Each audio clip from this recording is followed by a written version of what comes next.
Vou contar mais uma linda história a partir de agora. Só que eu quero fazer antes um pedido para você. Se inscreva no canal. É um gesto tão simples para você e tão significativo para o canal. Entra no canal, se inscreva, curta, põe o teu joinha, acione o sininho. Para nós isso é muito importante. O canal ganha força e muito mais histórias a serem contadas. Por favor, se inscreva no canal. Agora, prepara o coração, porque a história de hoje é linda.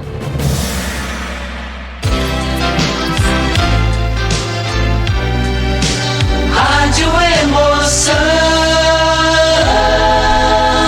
Paulinho Boa Pessoa. A verdade de cada um.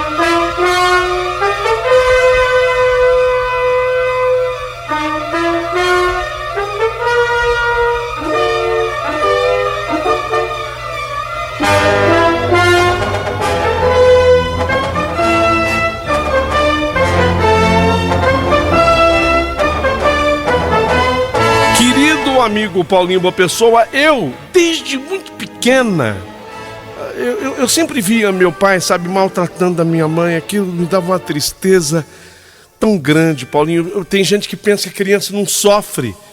Pelo amor de Deus, a criança sofre muito quando vê maltratos dentro de casa. Brigas entre o pai e a mãe em casa. A criança sofre demais, eu sofri uma barbaridade. Meu pai sempre foi um homem muito ruim dentro de casa. E depois bebia, chegava bêbado, Paulinho, pronto. E aí começavam as sessões de tortura. Para mim, sessões de tortura, porque ele começava xingando, depois ele partia para agressão física. Olha, não tinha pior momento do dia para mim do que aquele. Eu ficava muito assustada com aquilo, apesar de ainda pequena, eu tinha só 7 anos. Eu já entendia da vida, claro que eu entendia, eu sabia das coisas. Tem gente que pensa que uma criança de 7 anos é uma estúpida. Não. Depois a gente até pode se tornar, mas com 7 anos a gente é inteligente.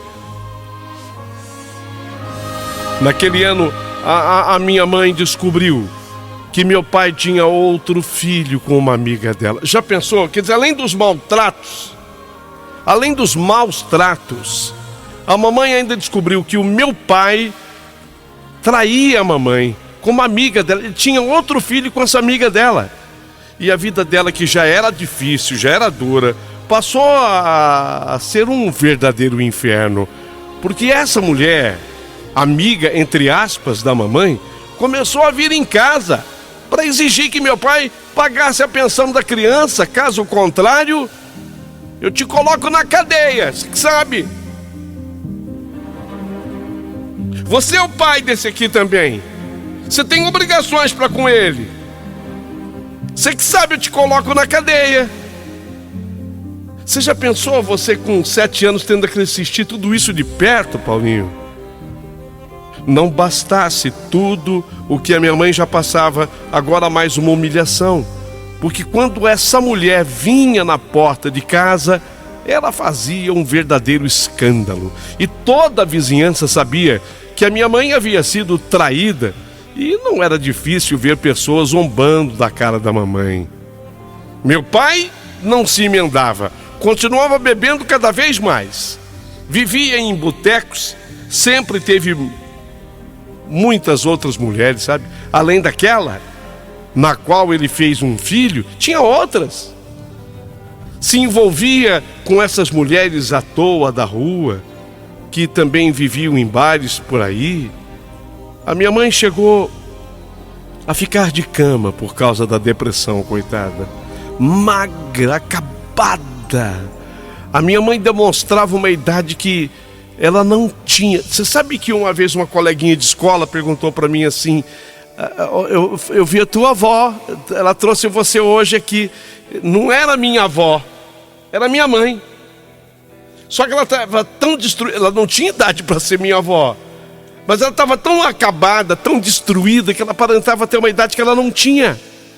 É tua avó, eu vi a tua avó. Eu fiquei brava com a menina, não é minha avó, é minha mãe. Eu não entendia, mas era óbvio que a minha mãe estava demonstrando ter muito mais idade do que tinha.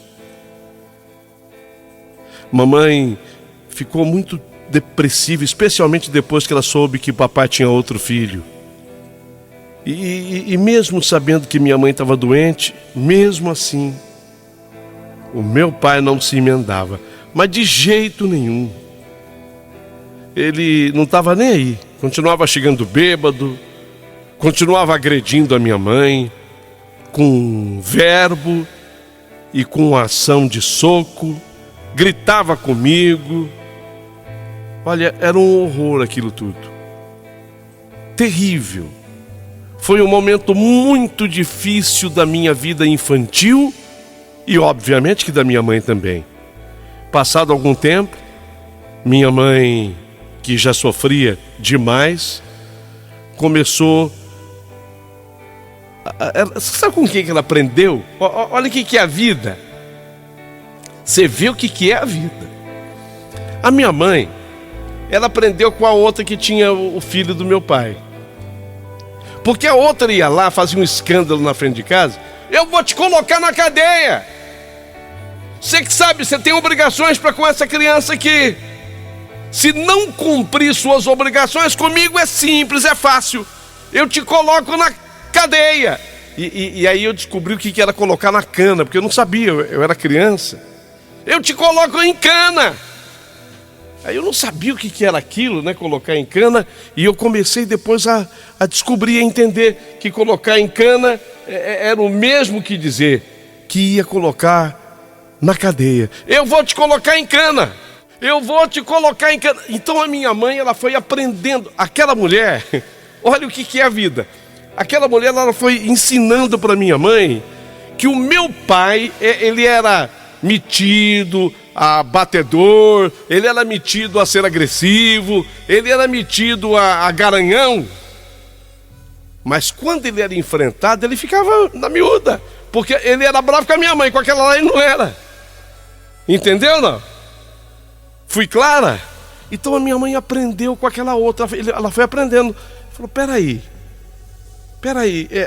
gozado, comigo ele faz tudo isso, com ela não, ele fica na miúda. Por quê? Porque ela dizia que ia colocá-lo na cadeia, na cana, em cana. Então a minha mãe, não suportando mais ser humilhada, não aguentando mais apanhar, ela resolveu agir como a outra. Falou, o quê? Eu vou agir como a outra. A outra fica brava e ele fica quieto. Não é isso? Foi um dia desses que a minha mãe resolveu colocar um basta em tudo. E assim que meu pai saiu de casa, depois de mais de uma sessão de humilhação e de agressão, para ir ao boteco, quando ele estava saindo, ela gritou para ele assim, quando você voltar, você não me encontra mais, tá? E se vier atrás de mim, eu vou avisar a polícia. Aprendeu com a outra.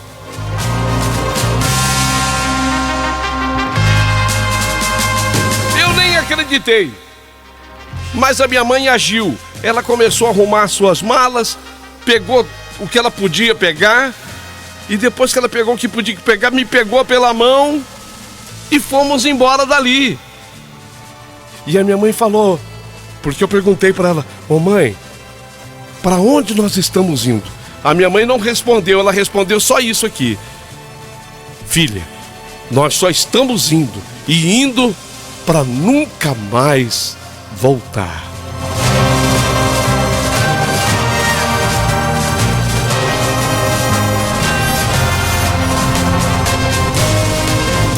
Terminal rodoviário Tietê. Um ônibus, menina, um ônibus, depois de horas, mas aquele ônibus pegou a estrada, ainda era de dia, ficou de noite. Nossa, eu sei que foi muito tempo depois, nós chegamos numa cidade do interior. Passamos aquela noite na rua. Dormimos na rodoviária da tal cidade. Mamãe tinha dinheiro contado para comprar passagem pediu alguns trocados para as pessoas que passavam por ali e com isso conseguiu me dar alguma coisa para eu comer. Eu me lembro de ter tomado um copo assim com leite, com chocolate e um pãozinho. Apesar de tanto sofrimento, alguma coisa me dizia que estava melhor agora. Você acredita? A liberdade de estar num outro lugar, sem a presença daquele homem rude que era o meu pai, daquele homem torturador que era o meu pai. Sabe, eu respirava com mais liberdade, eu me senti melhor. Era sofrimento, porque não tínhamos dinheiro, mas estava melhor. Era como se nós estivéssemos começando a nossa vida, longe do meu pai que só fazia a mamãe sofrer. Fomos muito bem recebidas, agora eu entendia, pela tia, era irmã da minha mãe. Opa, nós chegamos na tia Elza. Tia Elza, a irmã da minha mãe. Ela nos recebeu muito bem.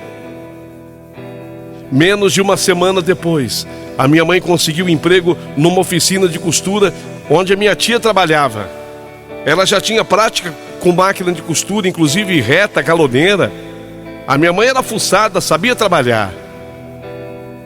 Meu tio, o casado com a tia Elza, o tio Onofre, ele correu atrás de uma escola para mim, conseguiu uma vaga para mim, me matriculou. As coisas melhoraram. 10 meses se passaram. A mamãe decidiu que era hora de alugar uma pequena casinha para nós duas morarmos, porque ela não queria mais incomodar a tia Elza.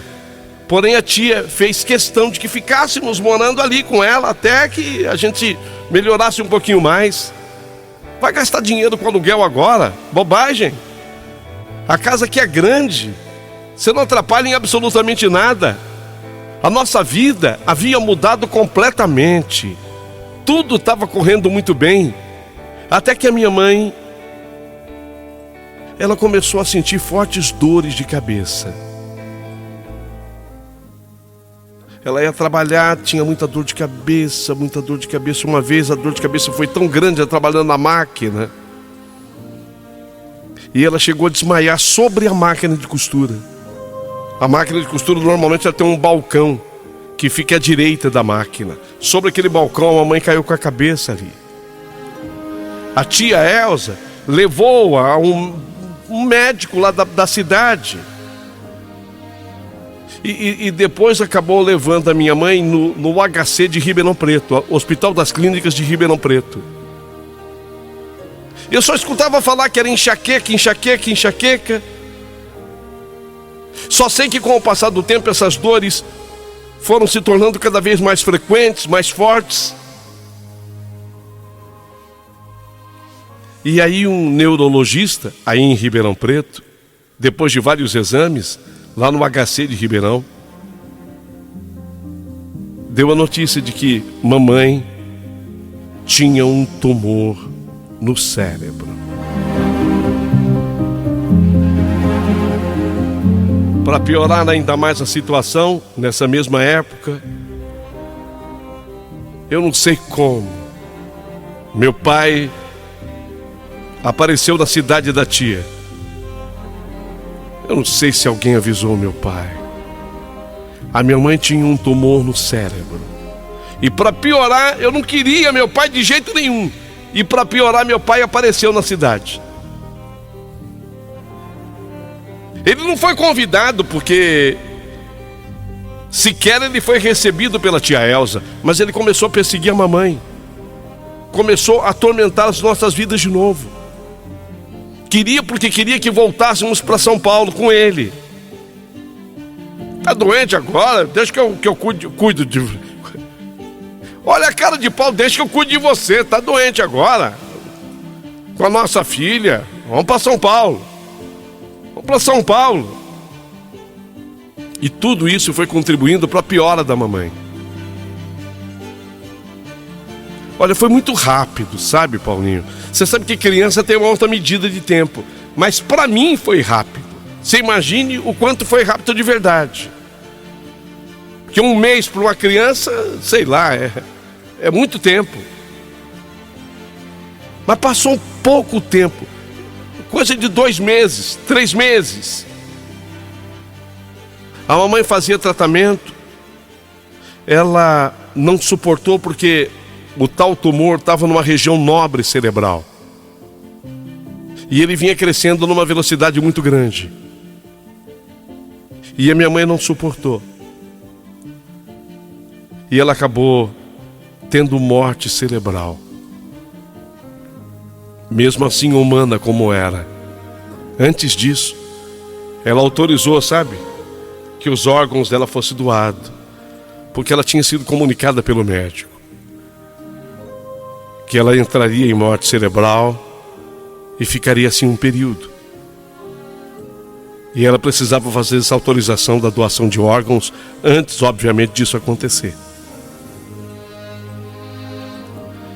Foi a minha tia, inclusive a tia Elza, que a pedido dela concordou com o que dissera e escrever a minha mãe no documento.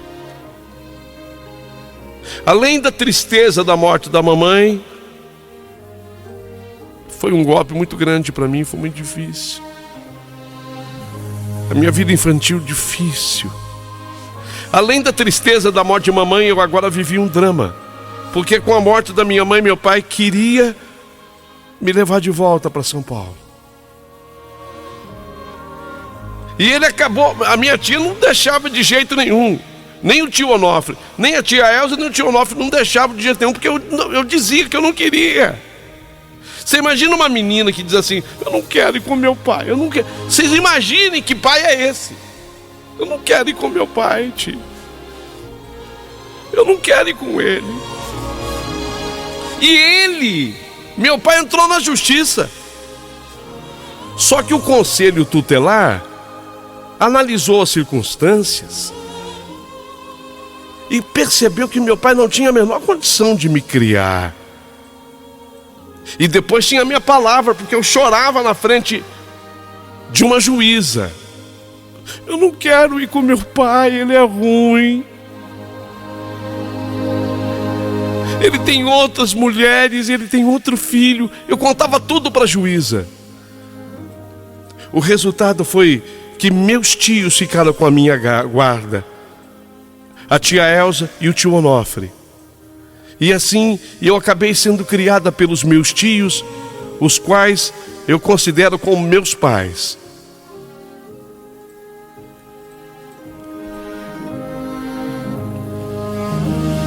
Hoje eu tenho a minha família, meu marido, tenho uma pequena indústria de calçados, nós somos de Franca. Eu tenho uma vida até que confortável. Meu pai, se é que eu posso chamá-lo assim, acabou também morrendo. Bebia muito. Dizem que ele pegou aquela doença no fígado, cirrose. E quando ele já estava prestes a morrer de cirrose, ainda assim foi atropelado por uma Kombi.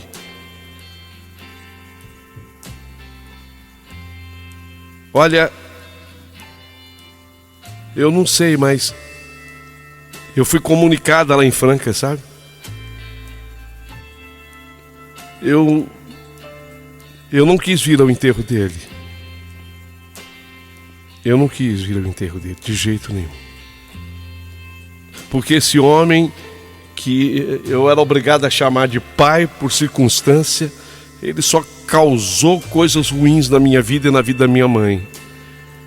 Eu tenho comigo a certeza absoluta de que aquele tumor cerebral só pode ter surgido na mamãe diante do sofrimento que ela teve que enfrentar com o meu pai. As agruras, as dificuldades todas pelas quais ela passou. Ela comeu sim o pão que o diabo amassou na mão daquele homem. Então eu fiz questão de não vir ao enterro dele. Fiz mesmo questão.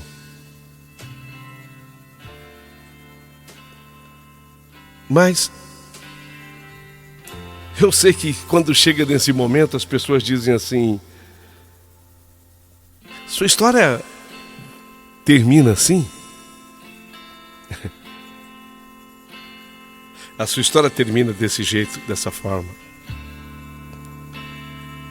E vocês vão se surpreender com um fato final da minha história.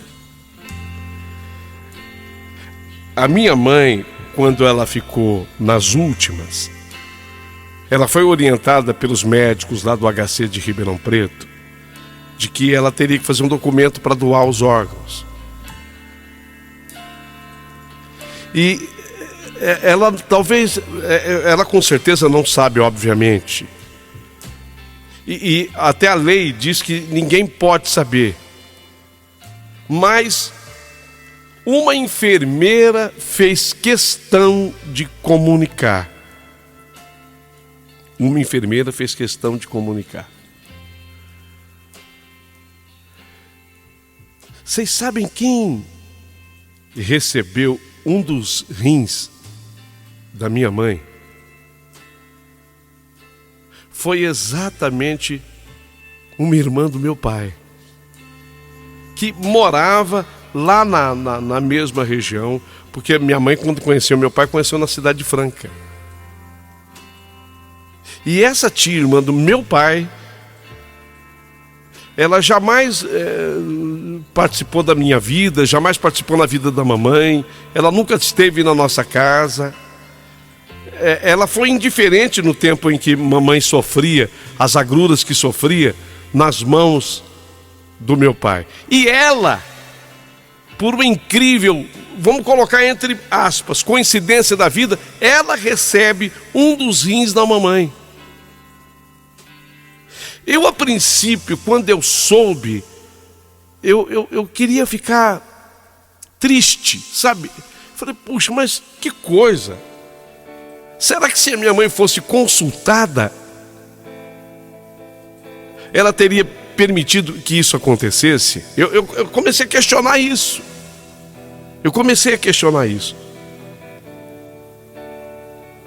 Eu tinha tanta revolta com relação a tudo que era do meu pai, inclusive familiares dele que jamais estiveram presentes na nossa vida. E quando eu soube que uma tia, irmã do meu falecido pai, tinha recebido um rim da minha mãe, fiquei muito revoltada, para ser sincera. Porque isso eu só fiquei sabendo muito tempo depois, muitos anos depois, através dessa enfermeira. Mas foi aí, sabe, que eu tive uma grande surpresa. Porque essa minha tia, um dia ela veio aqui na minha casa. E coincidiu de ser exatamente a época do Natal. Ela veio trazer uma lembrancinha para mim. Eu tenho 2 meninas e uma lembrancinha para as minhas meninas. Eu nem conhecia ela. Ela era minha tia, mas eu nem conhecia. E ela veio trazer aquelas lembrancinhas para mim. Sabe quando você tem uma atitude até feia? Eu nem convidei ela para entrar assim. Eu recebi ela no portão. Ela falou, sou irmã do seu pai. Quando ela falou, sou irmã do seu pai, eu na hora liguei fatos. Falei, será que sou irmã do seu pai? E ela veio trazer uma lembrancinha para mim, para minhas crianças. O meu marido depois chegou.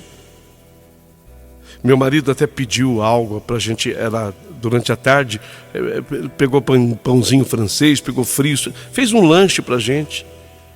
E ela conversando conosco, fez um agradecimento muito bonito. Muito bonito mesmo e comovente. Dizendo que ela só pôde sustentar os 3 filhos dela devido ao rim recebido da minha mãe. porque ela também tinha sido abandonada pelo marido, pelas mesmas coisas que a minha mãe. Era um homem aprontão, que também acabou tendo outros filhos fora do casamento, que deixou ela sozinha. Então aquela senhora, essa minha tia, ela veio simplesmente para dizer que a minha mãe era uma santa. E foi um dia que eu me emocionei muito, porque no fundo, faltava esse complemento para mim. Sabe, faltava esse vínculo, para não dizer que eu não tive pai.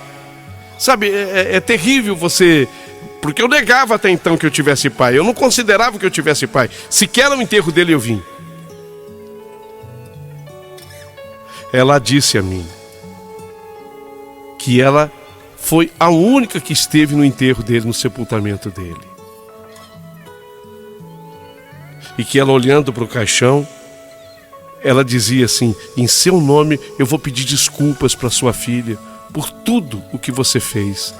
E ela estava lá naquele dia exatamente para pedir isso, desculpas, e dizer que a minha mãe era uma santa. Que se não fosse a minha mãe, ela jamais teria tido a oportunidade de acabar de criar os filhos dela. Eu fiquei profundamente tocada. E a partir dali, eu passei a ter amizade e carinho com essa tia. Passamos a ter uma convivência. Inclusive com esses meus primos, que eu simplesmente desconhecia. Eu às vezes olho para minha tia, essa irmã do meu pai, e eu fico pensando, será que ela era ruim e se transformou depois que ela recebeu o rim? Ou como é que pode ter uma pessoa tão boa? Porque hoje ela é uma santa, essa mulher. Como é que pode ter uma pessoa tão boa sendo irmã de um traste como foi meu pai? São as diferenças da vida, as diferenças entre as pessoas. Nós não podemos julgar por uma pessoa, uma família. Foi isso o que de fato eu aprendi. Mas ficou essa lição comigo. Uma lição que se completa na descoberta dessa tia que recebeu esse rim da minha mãe. Da minha mãe. Uma vez ela disse assim para mim: será que se a sua mãe fosse consultada para saber para quem ela ia doar o rim, ela iria provar que fosse para mim? Eu, sinceramente, não tive resposta para ela. Mas depois ela completou: eu tenho certeza que sim, porque a sua mãe era especial. A sua mãe era uma santa. Eu falei: tem razão, tia. A minha mãe, de fato, foi uma mulher especial. Eu quis contar essa história para vocês hoje, para que vocês entendam o que é essa vida. Quando eu achava que meu pai já não deveria mais existir na minha vida, cria-se esse vínculo. E tão forte. E tão forte. Gostaria que ao final vocês comentassem a minha história. Se você gostou, curta dando o seu joinha. Aproveita e se inscreva aqui no canal do Paulinho Boa Pessoa. É muito importante, é um gesto simples para você e tão importante para o canal. E quem puder, mande também um valeu demais para o Paulinho Boa Pessoa, porque ele bem o merece.